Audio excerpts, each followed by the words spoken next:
Hello. If I asked you, do you struggle in your life or is your life very smooth? I'm sure you'll ask me back, who doesn't have struggle in his or her life? I don't. No more. I used to, of course.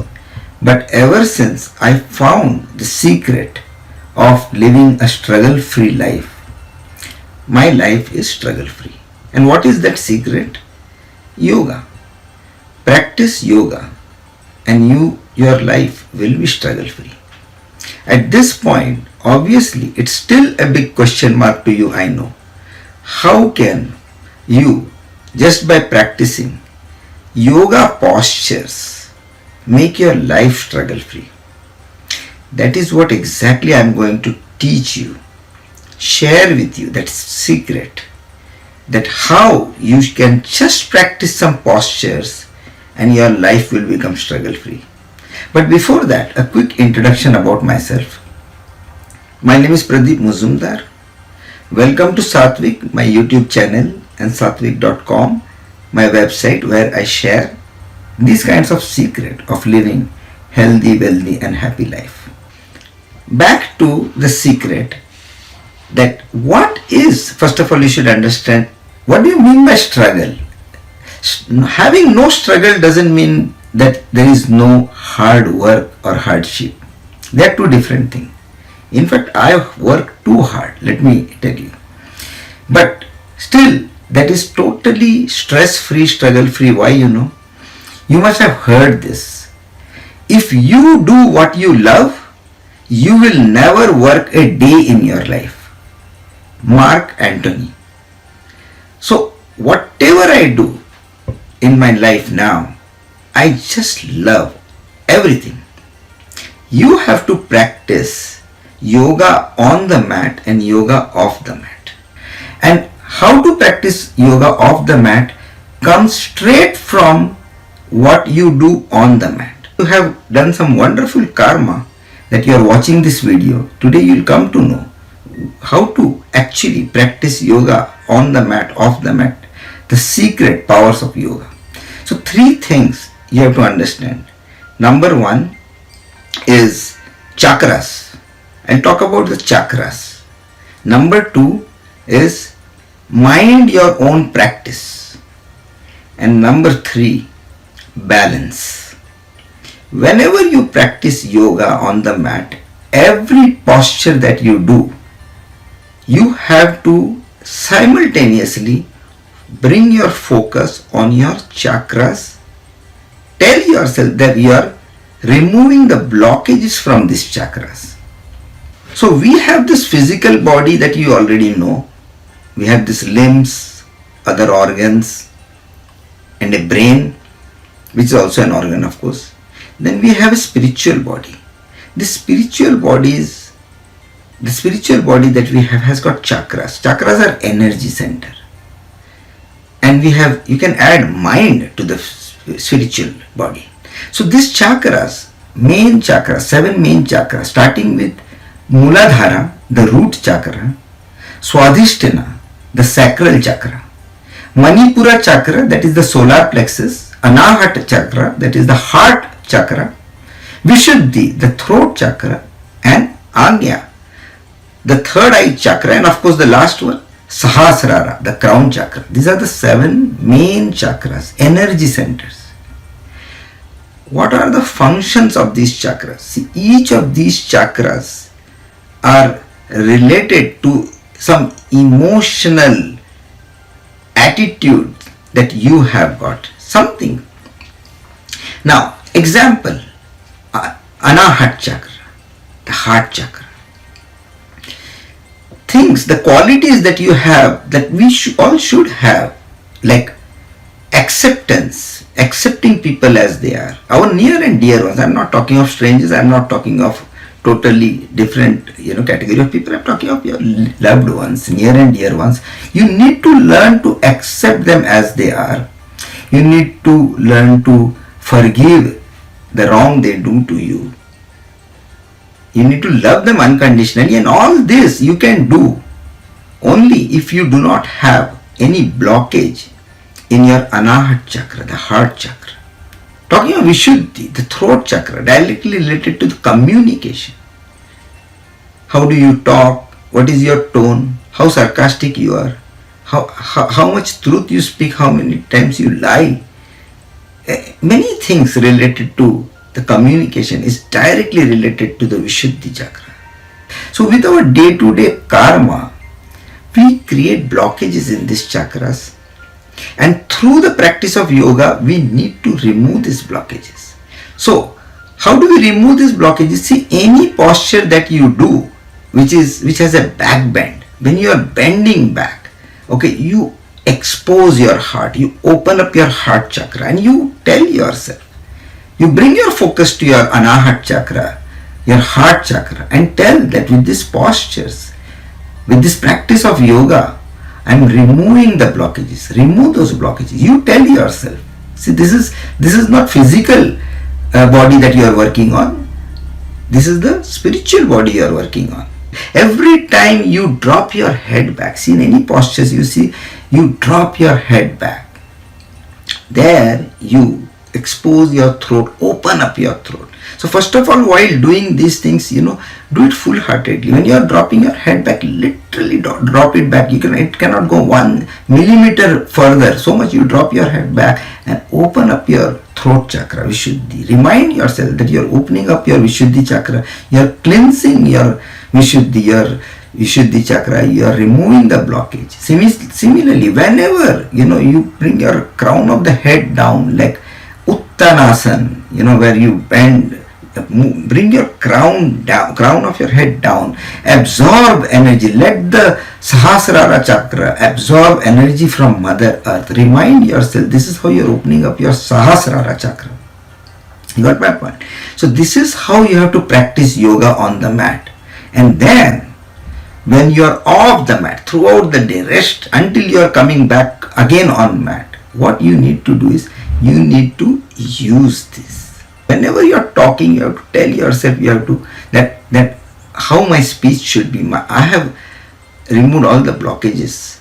I keep removing all the blockages from my throat chakra. So how my tone should be, how my speech should be. Similarly, you should be always ready to forgive people, accept people as they are, forgive people for the wrong they did, love them unconditionally. If you do not have blockages in your Anahat chakra, you will be very easily able to do that. See, last month I completed 57 years, started 58 years last month on Yoga International Day, 21st June, which is my birthday. In this 57 years, obviously I had many interaction with many people, but see, I do not hold grudge against anybody. Why? Because with continuous practice of yoga on the mat, off the mat, I keep removing these blockages from my Anahat chakra. So this is what you have to practice. So this is what is called practicing yoga on the mat, off the mat, and the first topic, that was chakra that I was talking about. Now we'll move on to the next one. Second one is mind your own practice. See, have you ever gone to a yoga studio with somebody?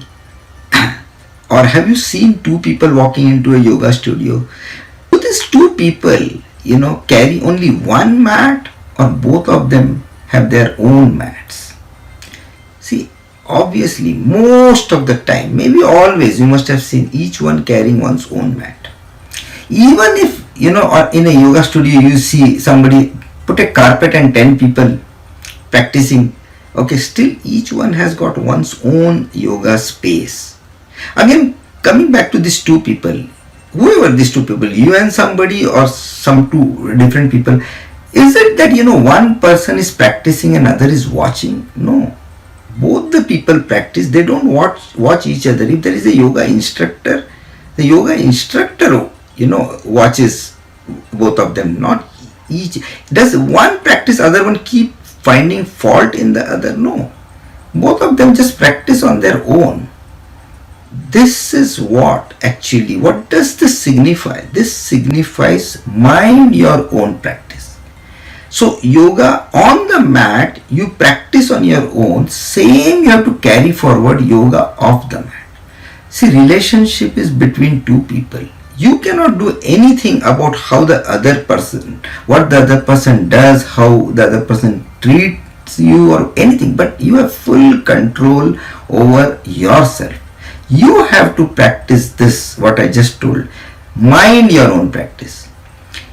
Any two people in relationship, if they don't keep poking their nose in each other's life, if both of them are very clear that you do what you think is right, let me do what I think is right, then you will never have issue with each other. Even if, as I told, the other person you have no control, but at least if you practice this yoga off the mat, mind your own practice.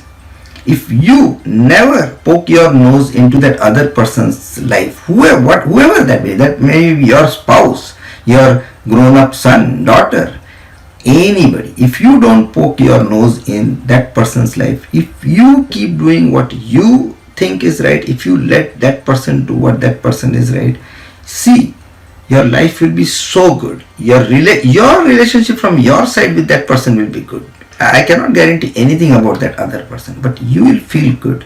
You will feel nice that you are not poking your nose in anybody's life. If you think that other person is doing anything wrong, advise, suggest, give your opinion. Tell, if I were you, I wouldn't have done this, etc., etc. But that's it. Don't force that person. Let that person live his or her life. You live your life. This is a very beautiful thing I'm telling you, yoga taught me. Okay, mind your own practice. Until now you have heard, right? Mind your own business. If you are a yogi, change it to different. Mind your own practice. Always just mind your own practice. This is what our yoga mat, our yoga space tells. This is my private and personal space. I don't want anyone to enter this, and I'm not going to step into anybody's personal space. You see, your life will change like anything. As I told you, two people practice yoga, they should not look into each other. They don't. The yoga instructor does that. The yoga teacher does that. Similarly, you live your life. You let the other person live. There is God watching both. Okay. God is the one who is responsible for giving fruits of everybody's karma. You are not responsible to see what somebody is doing. And all this I'm talking from personal point of view. Two things remember. If the other person is an adult and if the other person is not doing anything illegal, let the person do. This is called mind your own practice. So practice this on the mat, off the mat, and see how your life changes. The third thing that yoga teaches us is balance. See, there are so many balancing postures. There is this Vrikshasana, tree. There is Natarajasana, that is dancer. Veerbhadrasana 3, that is warrior 3. Garudasana, eagle. Even inversions like Sirsasana is also balancing on the head. Then you have got the Adhomukha Vrikshasana, that is a handstand. So there are so many balancing postures. Why do we have these balancing postures in Yogasana? Because these postures teach us that after you are done with yoga on the mat, you have to practice the same thing off the mat. Balance in life. There has to be balance in life. People who do not know how to balance things in life have problem. If you can balance things in life, you will live a stressful life, struggle-free life. So what is this balance? Starting with work-life balance. If you have an employment, or whatever is your work, do you have, even if it is business, do you have a work-life balance, which is very important? And then it comes to anything you see. Eating too much, eating too less. No, both are wrong. You have to balance. Sleeping too much, sleeping too less. Talking too much, talking too less. Anything, okay. Saving everything, not spending anything, or spending everything, not saving anything. You take anything in life, you need to know how to balance. Then only you will live a stress-free life, struggle-free life. Then only you will achieve, everything that you want, health-wise, wealth-wise, happiness-wise. So, it's very important. Work hard on your yoga, for your yoga on the mat. Learn these balancing postures, and when you do that, remind yourself that yes, you are getting better and better in balancing. And then yoga off the mat, anything that you do, okay, just ensure that you are balancing.